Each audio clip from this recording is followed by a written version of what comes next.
Whispering e oggi vi racconto una storia e una favola di Capuana. Spero vi piaccia. C'era una volta un re che amava pazzamente la caccia e per essere più libero di andarvi tutti i giorni non aveva voluto prender moglie. I ministri gli dicevano: Maestà, il popolo desidera una regina. E lui rispondeva: prenderò moglie l'anno venturo. Passava l'anno e i ministri da capo: Maestà, il popolo desidera una regina. E lui: prenderò moglie l'anno venturo. Ma quest'anno non arrivava mai. Ogni mattina, appena albeggiava, indossava una carniera e col fucile sulla spalla e coi cani via pei forteti e pei boschi. Chi aveva da parlare col re doveva andare a trovarli in mezzo ai boschi e ai forteti. I ministri ripicchiavano: Maestà, il popolo desidera una regina. Talché finalmente il re si decise e mandò a chiedere la figlia del re di Spagna. Mandato per sposarla, si accorse che era un po' gobbina. Sposare una gobbina? No, mai. Ma è bella e virtuosa, gli dicevano i ministri. E gobbina e basta? No, mai. E tornò alla caccia, ai boschi e ai forteti.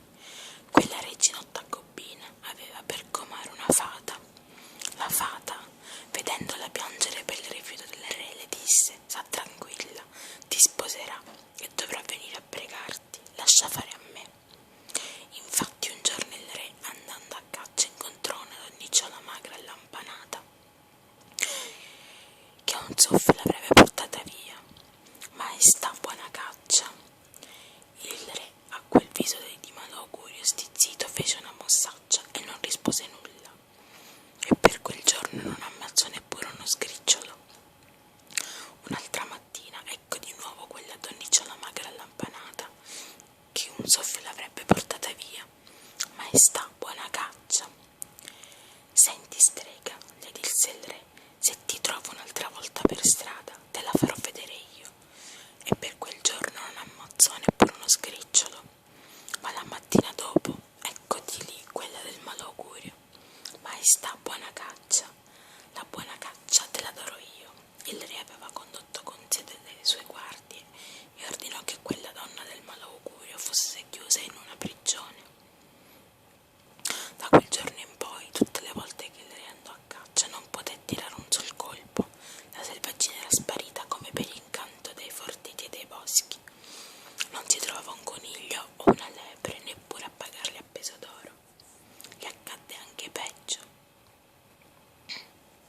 Non potendo più fare il solito esercizio della caccia, il re cominciò a ingrassare e in poco tempo diventò così grasso e grosso da pesare 2 quintali.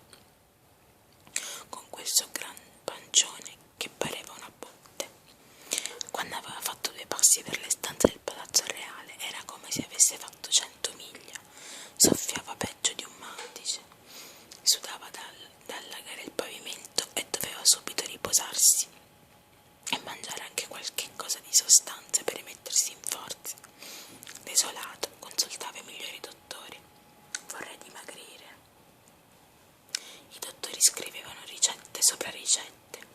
Non passava giorno che lo speziale non mandasse a palazzo bicchieroni di intrugli amari come il fiele, che dovevano guarire Sua Maestà. Ma Sua Maestà più intrugli prendeva e più grasso diventava. Nel palazzo reale avevano già allargato tutti gli usci delle stanze perché il re potesse passare. E una volta gli architetti dissero che se non si fossero puntellati ben bene i solai, Sua Maestà col grosso peso li avrebbe sfondati. Il povero re si disperava. O che non c'era rimedio per lui, e chiamava altri dottori, ma inutilmente. Più intrugli prendeva e più grasso diventava. Un giorno si presentò una vecchia e disse al re: Maestà, voi avete addosso una brutta malia. Io potrei romperla, ma voi in compenso dovrete sposare la mia figliuola, che si chiama Cecina, perché è piccola come un cece. Sposerò la tua Cecina,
Figuriamoci lo spavento di Sua Maestà e di tutta la corte. Nella confusione la vecchia era sparita e la Cecina, che dal suo palazzo ordinava: datemi da mangiare, e il re doveva mangiare anche per lei; datemi da bere, e il re doveva bere anche per lei; lasciatemi dormire, e il re doveva stare fermo e zitto perché la Cecina dormisse.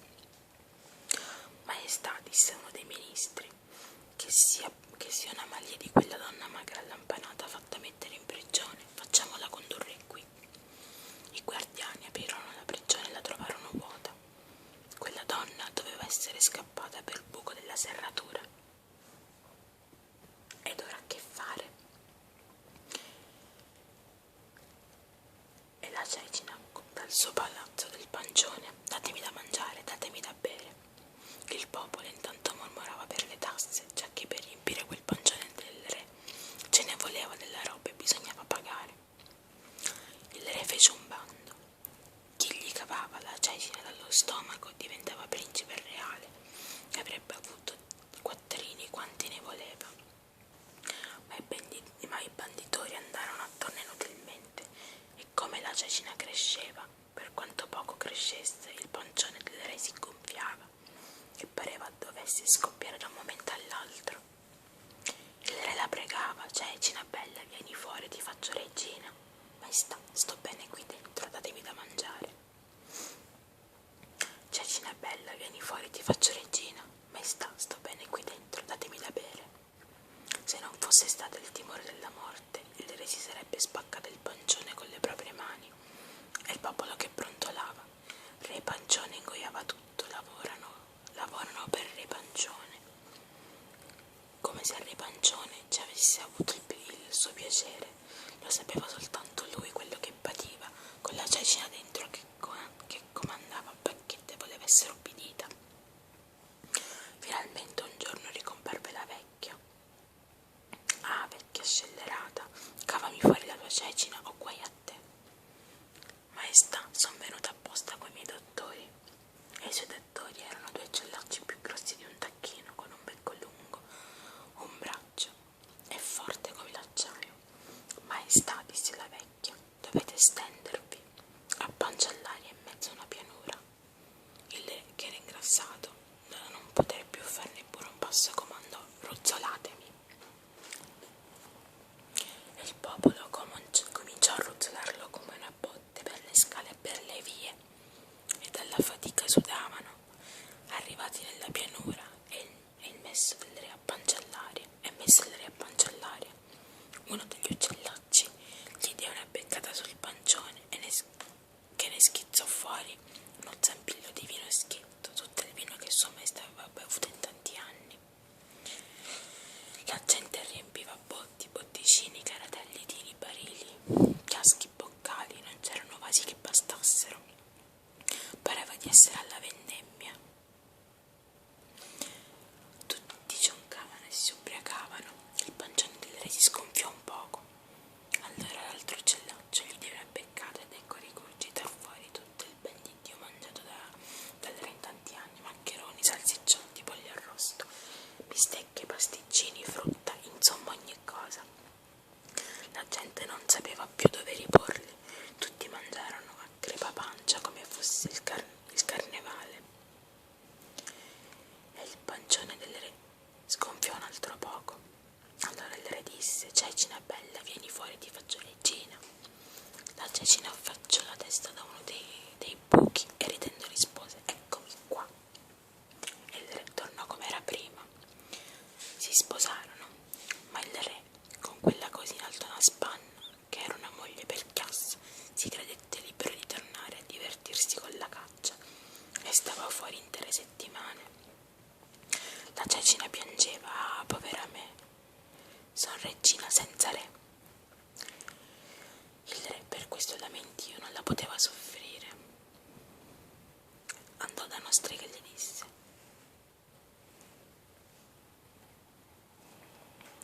che cosa devo fare per levarmi di torno la Cecina? Maestà, spellarla, lessarlo o arrosto mangiarla gli ripugnava. Pure, tornata a casa, disse la Cecina, domani ti condurrò a caccia e ti divertirai. voleva condurla in mezzo ai boschi dove non potesse vederlo nessuno, ma la Cecina rispose: spellarla, lessarla, arrosto mangiarla, grazie maestà, ah povera me, sono regina senza re.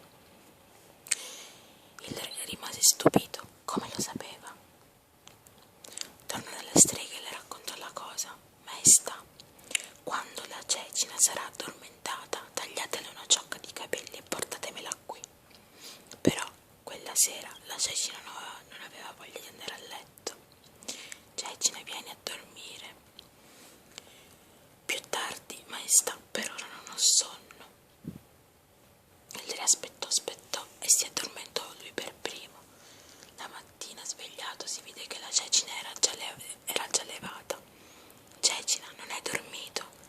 Chi si guarda si salva, grazie maestà. Ah, poverina me, sono regina senza re. Il re rimase stupito, come lo sapeva? Tornò alla strega e le raccontò la cosa. Maestà, inviate il re Corvo, appena la vedrà ne farà un sol boccone. Venne il re Corvo. Cra cra, cra cra. Come vide la Cecina, alta una spanna, cra cra, ne fece un boccone. Grazie mille, re Corvo, ora potete andar via. Cra cra cra, ma prima di andar via devo mangiarti gli occhi. E con 2 beccate gli cavò gli occhi. Povero re piangeva sangue. La Cecina morta e lui senza occhi. Ah, Cecina mia. Passato un po' di tempo ricomparve la solita vecchia. Era la fata comare della reginotta di Spagna. Maestà, non vi affliggete, la Cecina è viva e i vostri occhi sono riposati in un buon luogo. Sono nella coppa della reginotta di Spagna. Il re si tralasciò fino al palazzo reale, dove questa abitava, e cominciò a gridare pietosamente dietro al portone: ah, reginotta, rendetemi gli occhi. La reginotta dalla finestra rispondeva: sposare una gobbina? No, mai. Perdonatemi, reginotta, rendetemi gli occhi. La reginotta dalla finestra rispondeva: spellarla, lessarla, arrosto mangiarla. Allora il re capì che la reginotta di Spagna e la Cecina erano una sola persona e si mise a gridare più forte: ah, reginotta, ah, Cecina mia, rendetemi gli occhi. La reginotta scese giù e gli disse: ecco gli occhi.